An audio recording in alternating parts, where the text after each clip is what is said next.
rapaziada! Está no ar o nosso primeiro podcast aqui do R6pedia, cara. Finalmente saiu! Palmas, palmas, palmas e palmas, cara. Então, vamos aqui à nossa apresentação. Primeiramente, eu me chamo Ian Victor, tenho 22 anos e sou jornalista esportivo e atuo na área de esportes eletrônicos há pouco mais de um ano, cara. Então, eu sou novato mesmo, é mais ou menos esse período assim, mais ou menos. Então é isso, rapaziada. Vamos ao que realmente interessa, né? Que é a nossa bendita programação. O nosso primeiro podcast aqui, ele precisa ser especial, né, cara? É algo inédito, então nada mais justo do que a gente tratá-lo com muito carinho. Então, hoje a gente vai falar sobre o quê? A gente vai falar sobre a ascensão dos jogos eletrônicos aqui no Brasil, que vem se desenvolvendo ano após ano. Cara, é um mercado muito promissor.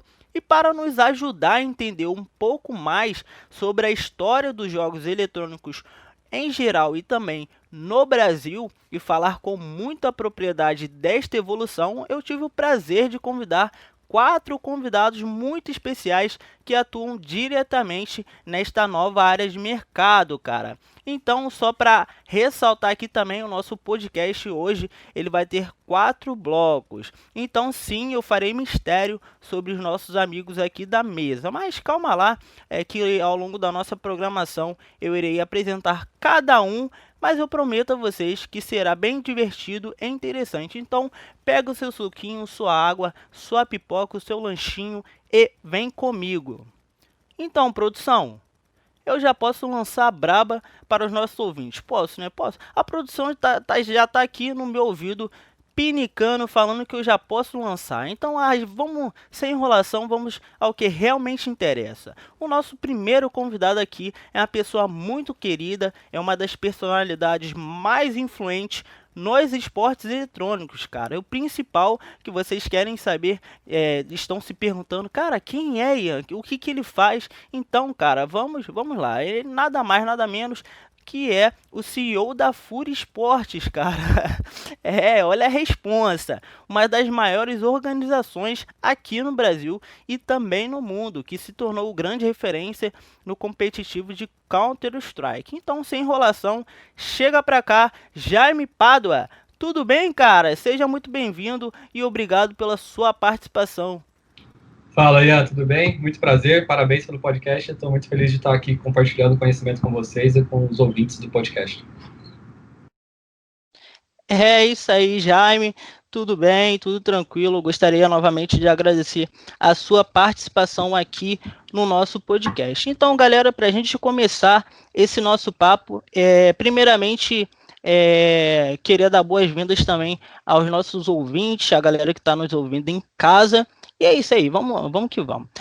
O nosso papo aqui ele vai se iniciar, não deixando de lado um pouco esse contexto histórico, a gente vai falar um pouco mais sobre a atualidade primeiro, depois a gente volta nesse contexto histórico, da história, na verdade, dos jogos eletrônicos em geral. Então, o Brasil hoje, ele é o terceiro mercado, o maior mercado no ranking mundial, digamos assim, de esporte eletrônico. Ele só perde para os Estados Unidos e também para a China, que são duas grandes potências ali, não somente a nível, digamos que econômico, mas também nessa área de jogos. O Brasil, cara, tem se tornado uma grande potência mesmo. Então, ele junto, cara, soma em mercado consumidor, no caso de público consumidor, o Brasil já somou 17 milhões de espectadores, cara. Isso, como é que isso é desenvolvido? São as pessoas que assistem, que consomem, na verdade, esse conteúdo uma vez por semana. Então, isso é uma coisa muito fantástica. Ainda tem o crescimento de novas organizações, injeção de dinheiro no mercado e tudo mais. Então, Jaime, eu queria saber de você, cara, no geralzão mesmo, como é que você analisa esse crescimento do esporte eletrônico aqui no Brasil? Legal, Ian, essa pergunta é bem interessante. Acho que o mercado de esportes no Brasil é um mercado que está crescendo muito rápido. A gente tem uma característica muito especial do mercado brasileiro, é que a fanbase, a comunidade brasileira, ela é muito apaixonada pelo jogo. Ou seja, quando marcas e equipes de outros países e do redor do mundo se conectam com o público brasileiro, eles conseguem perceber quão única é a torcida brasileira. Então, acho que o mercado brasileiro tem se desenvolvido muito. Igual você comentou, hoje é o terceiro maior mercado de esportes do mundo, tá? E a gente vê que o mercado brasileiro está cada vez mais se profissionalizando. Ou seja, grandes marcas se conectando, novas organizações surgindo, e o processo de ter uma organização de esportes está cada vez mais profissional do ponto de vista de contratos, de gestão de performance, de atividades correlacionadas, ou seja, equipes com médicos, fisioterapeutas, psicólogos. Ou seja, de fato, o cenário de esportes no Brasil tem se transformado de uma maneira muito rápida e muito acelerada, e a gente, como organização de esportes no Brasil, a gente fica muito feliz de fazer parte desse processo. Não só como referência do ponto de vista de performance para o Brasil, para o mundo, partindo da modalidade de Counter-Strike, mas também sendo referência para outras organizações em termos de branding, de processos, de forma como se comunica com a sociedade, com o público de esportes, e por aí vai. Então eu vejo que o mercado brasileiro tem, de fato, um potencial muito grande para ser ainda maior, não só o número 3, mas quem sabe buscar ser o número 2 ou o número 1 do mundo em alguns anos. Cara, isso que você destacou, esse ponto do mercado, aqui, no mercado não, em geral, né, os jogos eletrônicos, esporte eletrônico no caso, eles não se limitarem somente aos jogadores e às competições, isso que é bacana, porque abre um leque de possibilidades, de profissões que as pessoas, no caso, elas não se imaginam, mas fazem a total diferença. No caso de um psicólogo, de treinadores, do staff ali, daquele pessoal, de narradores, de comentaristas. Então, isso tudo engloba o esporte eletrônico. Então, é uma coisa muito gostosa de você ver, né? É acompanhar esse crescimento todo da área. Mas aqui, para a galera que está em casa também, eu gostaria de ressaltar que jogo eletrônico é bem diferente de esporte eletrônico. Por quê? Jogo eletrônico é um game eletrônico, seja ele possa ser jogado em mobile ou celular, computador ou até mesmo no console. O esporte eletrônico não. O esporte eletrônico ele é uma modalidade dentro dos jogos eletrônicos, e não são todos os jogos eletrônicos que são considerados um esporte eletrônico. Então, aqui no Brasil nós temos... Aqui no Brasil não, de uma forma geral, novamente. Nós temos League of Legends, que é o LoL, tem propriamente o CS, como eu comentei, o Rainbow Six, o Fortnite, e agora também chegando o Free Fire, cara. Então, é muito, muito bacana ver tudo isso, de uma forma geral, crescendo, né? Exatamente. E é legal também fazer mais uma informação sobre a indústria, né? Porque muita gente associa... compara a indústria de games com a indústria de cinema, ou seja, a indústria de games ela já é maior do que a indústria de cinema, isso é um fato muito importante para a galera entender o tamanho do mercado. E a maior do esportes... é maior do que a indústria de cinema e de música, quando pesquisando as duas juntas, então para você ver a dimensão. Inclusive, o mercado de esportes é um pedaço dessa indústria de games, né? Ou seja, quando o jogo de fato é levado a sério, quando uma pessoa deixa de jogar casualmente e de fato quer se tornar um profissional, um atleta para competir nas maiores competições, ou seja, você passa a ter contratos, salário, patrocínio. Então o mercado meio que se transforma quando a gente fala da parte de esportes. Sim, exatamente. Isso que você falou, cara, também é muito interessante, que no caso, o jogo eletrônico em si, quando ele foi lançado lá na década de 50, mais ou menos, ele não tinha esse objetivo de apenas... Ele veio com o objetivo não... inicialmente ele não veio com o objetivo de entreter, ele veio com o objetivo lá de raciocínio humano, da lógica, voltado para o estudo mesmo, para a lógica e para a matemática, e quando ele já chegou no Brasil, ele já tinha esse cunho de entretenimento, tanto que no Brasil virou febre, se popularizou. Acho que você vai lembrar, assim, os jogos arcades, aqueles de fliperama, que tinha Donkey Kong, Galaga, Super Mario Bros., Street Fighter. Você chegou a jogar alguns jogos desses, cara? Sem dúvidas, né? Acho que apesar de ter uma cara de ser mais novo, eu já passei dos meus 30 anos, então com certeza eu fui bem afetado e bem influenciado pela indústria de games. Eu joguei desde o Super Nintendo, PlayStation, Mega Drive, eu joguei toda essa parte da parte de console mesmo, de games, mas o que mais me marcou, assim, o que mais influenciou minha vida, sem dúvidas, foi a parte de computador mesmo, jogar em computador, PC gamer.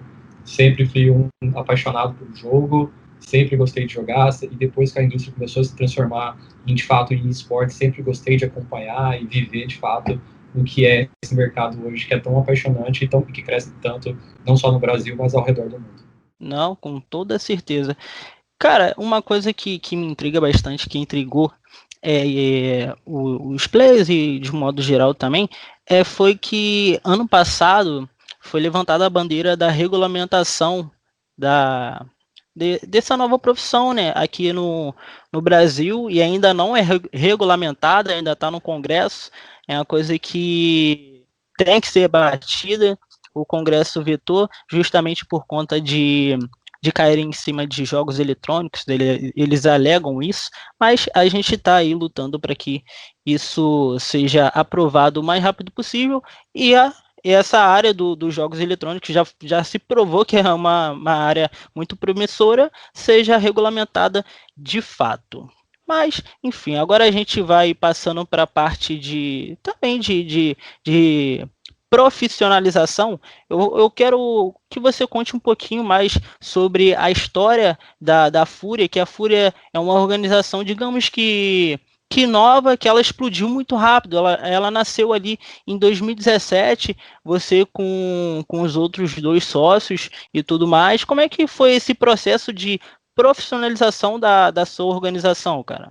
Legal, Ian. Na verdade, a Fúria surgiu em 2017, de fato, e num mercado que era totalmente semi-profissional, vamos dizer assim. Ou seja, o mercado brasileiro estava longe dos outros mercados europeus e norte-americanos, em termos de processos, contratos, organização de trabalho, organização dos atletas. E eu acho que a Fúria, de fato, contribuiu bastante para a profissionalização do mercado brasileiro. Hoje a gente encontra um cenário muito mais profissional, né, do ponto de vista de toda essa regulamentação da parte corporativa, da parte como os atletas se comportam, de como as organizações tratam seus atletas. E desde o início a gente sempre se preocupou em fazer diferente das outras organizações, né? Não significando que as outras organizações estavam agindo errado. Muito pelo contrário, a gente está falando que desde quando a gente surgiu, a nossa proposta sempre foi ser uma organização extremamente profissional, cuidadosa, que zelasse pela imagem do atleta, pela imagem da organização e que cuidasse com carinho dos patrocinadores e de todas as pessoas envolvidas, seja investidores, seja organizadores de torneios, seja os colaboradores da empresa. Então, a nossa proposta, ela foi sempre voltada pelo profissionalismo. Tá? A gente sempre quis tratar de forma diferente e dar uma nova cara para o mercado brasileiro. Eu acho que isso nos ajudou, sem dúvidas, a ter um crescimento mais acelerado, de fato ser mais respeitado pelas marcas que estavam envolvidas no mercado, e isso ajudou a Fúria a se consolidar e se posicionar como uma das principais organizações de esportes no mercado latino-americano e agora também no mundo. Isso sem dúvidas. A Fúria que ficou, como eu disse no início, a Fúria que ficou famosa por grandes equipes aqui na área do competitivo ali de Counter-Strike. Para quem não sabe, Counter-Strike é um jogo de FPS, beleza? E hoje, nesse ramo dos esportes eletrônicos, nós temos 3 categorias, digamos assim, as principais categorias de games que elas potencializam esse mercado de esporte eletrônicos. No caso, a primeira pessoa, que é o FPS. Depois nós temos perdão, são 2. Temos FPS e temos os jogos de estratégia em tempo real. FPS é Rainbow Six, como eu falei, o Counter-Strike, aí tem estratégia em tempo real, e nós temos o League of Legends, que é o nosso querido LoL. E aqui no Brasil, cara... Assim, na verdade, se a gente quiser extrapolar essa discussão para as categorias dos jogos, a gente pode ir para inúmeras categorias, né? Os esportes de simulação, ou seja, quando a gente fala de FIFA, de NBA, de Madden, que é o de NFL, por exemplo. A gente pode falar também dos MOBA, né, que encaixa um pouco nessa questão de estratégia, que é o Dota, o League of Legends. Acho que o mais importante, assim, para quem está ouvindo a discussão, né, esse podcast aqui nosso, é entender que, assim como os esportes tradicionais, os esportes de jogos eletrônicos, eles também apresentam vários jogos diferentes. Ou seja, nos esportes tradicionais a gente tem o futebol, a gente tem o vôlei, tem o basquete, tem o tênis, tem parte de atletismo. No caso dos esportes eletrônicos, a gente está falando do Counter-Strike, do League of Legends, do Dota, do FIFA, ou seja, e quando a gente faz uma certa comparação entre os dois mercados, né, que a gente sempre tende a fazer esse tipo de comparação, é legal de comentar que, no caso dos esportes eletrônicos, o League of Legends e o Counter-Strike são considerados como se fosse o futebol dos esportes tradicionais, ou seja, para a mesma referência de analogia. Ou seja, o Counter-Strike é um dos jogos mais populares do mundo, junto com o League of Legends. Então, quando você se torna referência num jogo que é tão forte, tão tradicional e tão popular ao redor do mundo, isso de fato é um feito muito grande, assim como a gente tem outras organizações brasileiras que estão fazendo um trabalho muito legal no League of Legends e outras modalidades. Quando eu falo também nesse sentido, eu não quero desmerecer os outros jogos, né? Eu acho que tem vários outros jogos que estão surgindo, que estão buscando o seu espaço, outros jogos agora que estão ligas mais organizadas e bem fechadas, igual a gente tem a Ubisoft com o Rainbow Six no Brasil, a gente tem a Riot organizando a League of Legends no Brasil agora para o próximo ano também, uma liga fechada. Então, assim, a gente está vendo um cenário de profissionalização em todos os sentidos. Eu acho que é muito importante que os ouvintes aqui do podcast tenham a noção de que o mercado é muito grande, existem inúmeras possibilidades e, de fato, inúmeros jogos diferentes que permitem ter possibilidades de organizações surgirem, investirem e crescerem juntos com a gente. Sem dúvidas, tanto que o LoL, né, o League of Legends, ele é visto como uma espécie de franquia, né, uma franquia bem rica, uma franquia de referência nesse cenário, também o Counter-Strike também, com seus campeonatos a nível, digamos assim, a nível mundial, campeonatos que dão uma visibilidade gigante também. Sim, eu acho que assim, a principal diferença assim, que eu vejo nesse sentido, e acho que é legal para as pessoas entenderem, é que existem dois tipos de campeonato, né? São as ligas fechadas de franquias, ou seja, similar ao que acontece na NBA, o time compra um slot da liga e ele tem direito a participar da liga, ter a sua marca exposta, ter revenue share, ou seja, a divisão da receita da liga com as equipes participantes, e não tem rebaixamento, ou seja, não importa se o time vai muito mal ou vai muito bem, ele continua na liga no próximo ano, porque ele comprou essa vaga. Isso é o que está acontecendo, por exemplo, com o League of Legends no Brasil. Ele está se tornando uma franquia, ou seja, a Fúria comprou essa vaga na franquia e ele tem direito a continuar independente do que acontecer. Se você for campeão ou não, você está na próxima temporada, óbvio, cumprindo vários critérios de performance, de investimento e tudo mais.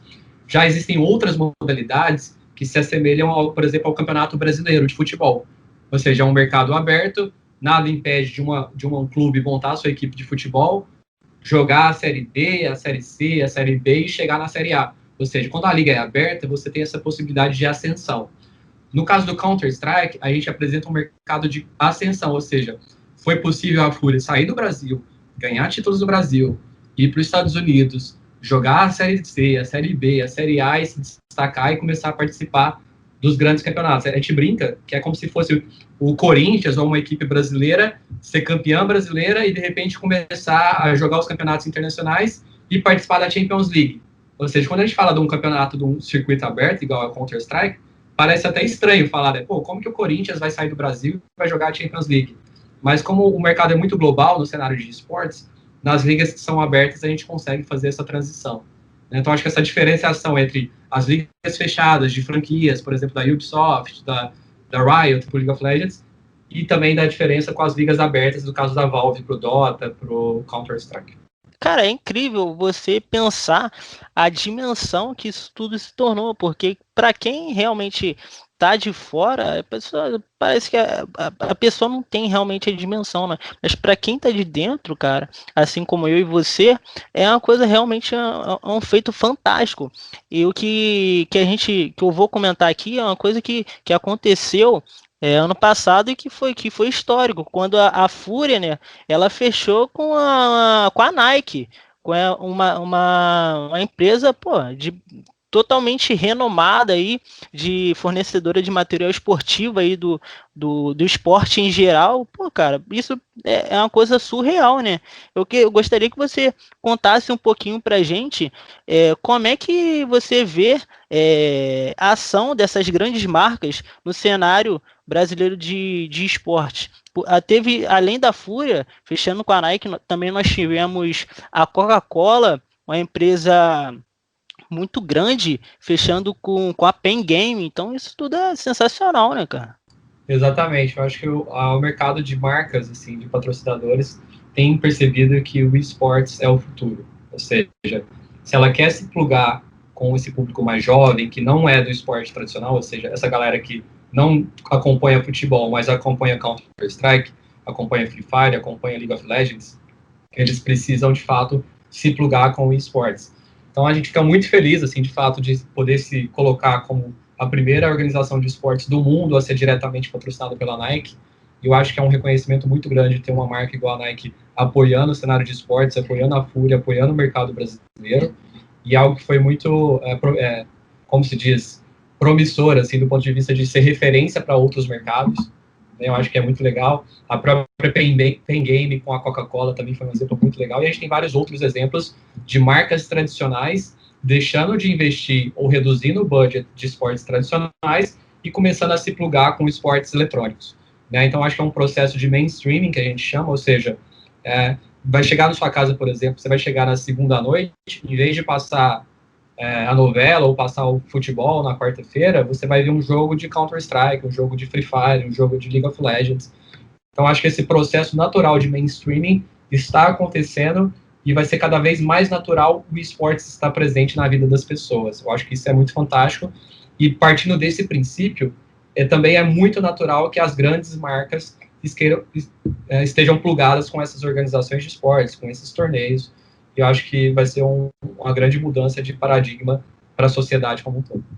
Não, sem dúvidas. Isso que você falou é muito importante de mainstreaming, porque, cara, hoje aqui no Brasil e também lá fora, já temos transmissão na televisão de campeonatos como o CS e o CBLOL, que é o Campeonato Brasileiro de League of Legends. O próprio Rainbow Six também, ele passa na televisão, digamos assim, as finais presenciais, mas vira e mexe quando você vai lá na televisão, aí você pode observar que o esporte eletrônico já ganhou um espaço gigante dentro da televisão, seja no rádio, na internet é maior porque hoje esse pessoal desse universo gamer utiliza mais as redes sociais e tudo mais, mas você vê que isso tudo se expandiu para outras mídias, é muito bacana, né? De você ver e realmente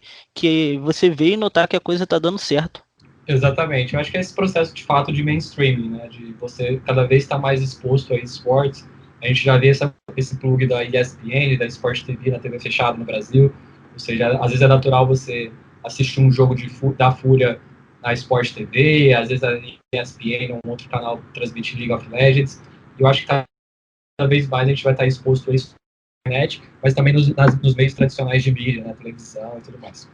Sim, essa questão de redes sociais versus, digamos que, audiência é uma coisa bem interessante de se pensar, né? Porque as pessoas pensam que esse esporte eletrônico é mais como forma de lazer, mas não, tem todo um contexto por trás disso, é uma coisa muito, muito interessante de você se pensar. Quando você vê isso, quando você se para analisar que como de forma online, você tem como atingir um número de pessoas, digamos que 10 vezes maior. Tanto que o número do Brasil aqui é assustador, né? Por semana, 17 milhões de espectadores por semana é um número muito expressivo.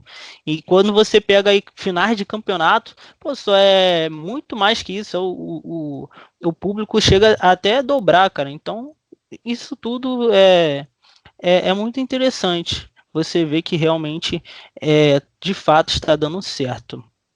E, Jaime, como é que você, dando uma visão mais futurista, como é que você analisa a perspectiva do mercado de esportes aqui no Brasil para o futuro? Você, como você disse, é uma hora muito promissora, mas como é que você analisa, vamos supor, daqui a 10 anos, como é que vai estar, mais ou menos?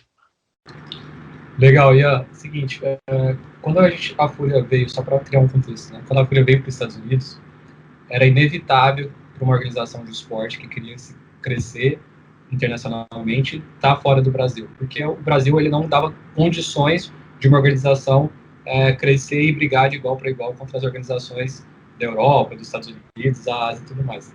O que aconteceu agora é que a gente está tendo um cenário brasileiro cada vez mais propício para investimento.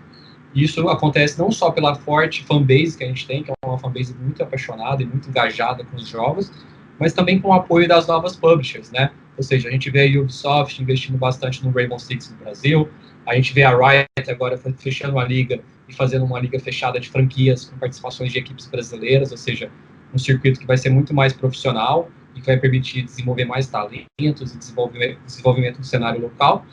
E além disso, a gente também pega a própria Garena com o Free Fire, que está fazendo um trabalho incrível de comunidade, de trazendo um mercado que não estava tão atendido em termos de esportes, e agora esse mercado consumidor muito grande de nova fanbase, de torcendo, ou seja, cada pessoa que tem um celular tem a condição de estar exposta a esportes, e isso é incrível, ou seja, eu vejo o mercado brasileiro cada vez mais se tornando mais profissional, com o surgimento de mais organizações de esportes, com mais marcas se plugando, e eu vejo um crescimento exponencial para os próximos anos, ou seja, eu fico muito feliz de ser uma organização brasileira, de participar desse crescimento e ver como o cenário brasileiro de esportes tem se desenvolvido, não só por conta das publishers, por conta da fanbase, mas também até pelos próprios investimentos das outras organizações de esportes.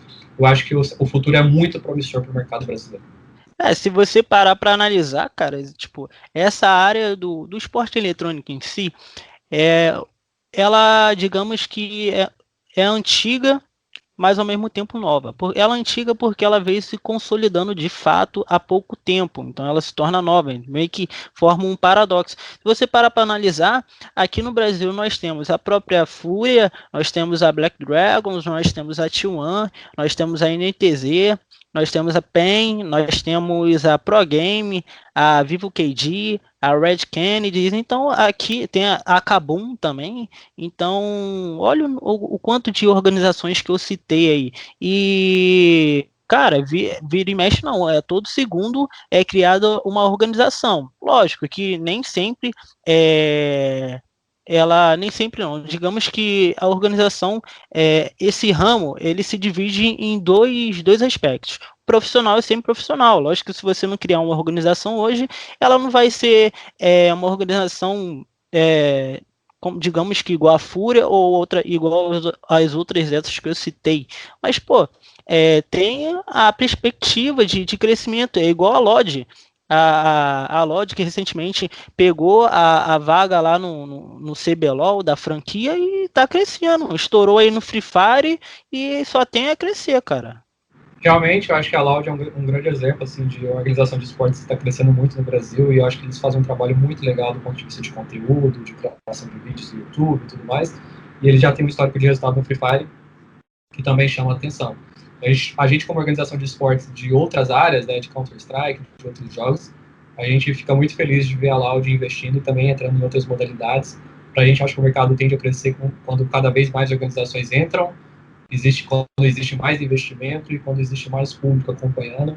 Então, acho que é sempre positivo, mas não só a Loud, acho que a gente tem várias outras organizações fazendo trabalhos bem legais no Brasil, né? Acho que seria até injusto citar assim, várias, mas a INTZ a gente sabe que faz um trabalho muito legal. A gente tem a PEN, já que tem um histórico muito legal de fanbase, no League of Legends e de outras várias modalidades. E eu acho que o mercado brasileiro está muito bem servido, assim, de pessoas bem intencionadas, que querem continuar investindo, querem continuar apoiando o cenário de desenvolvimento do próprio mercado. Não, sem dúvidas, sem dúvidas. Então, é basicamente isso, cara. O mercado brasileiro, ele só tende a crescer e é daqui para melhor. Mas, enfim, Jaime, já estamos chegando ao fim aqui do nosso primeiro bloco. Infelizmente, o bloco passou voando, mas foi de imensa valia. Eu gostaria que você mandasse um recadinho para a galera que está em casa nos ouvindo e também para a torcida da Fúria. Legal, Ian. Primeiro, agradecer o convite de poder estar aqui compartilhando conhecimento, trocando ideia. Acho que é muito legal o seu projeto que você está propiciando para o mercado. Queria agradecer a cada um que disponibilizou o tempo para parar e vir aqui ouvir a gente falar sobre isso. Espero ter contribuído com vocês de alguma forma em termos de conhecimento, de insights, de ideias.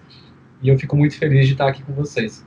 Em relação à torcida da Fúria, cara, eu só tenho a agradecer. A nossa torcida é fantástica, de fato é a melhor torcida do mundo.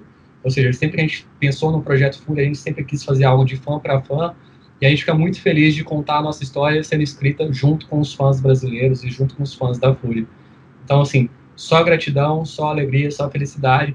Pode ter certeza que a gente vai continuar trabalhando muito sério, investindo pesado para levar o nome do Brasil ao resto do mundo de uma forma muito única e como o brasileiro deve ser respeitado fora do Brasil, tá bom? Então, agradeço a todo mundo, vamos embora, continue apoiando e dia de Fúria, tamo junto!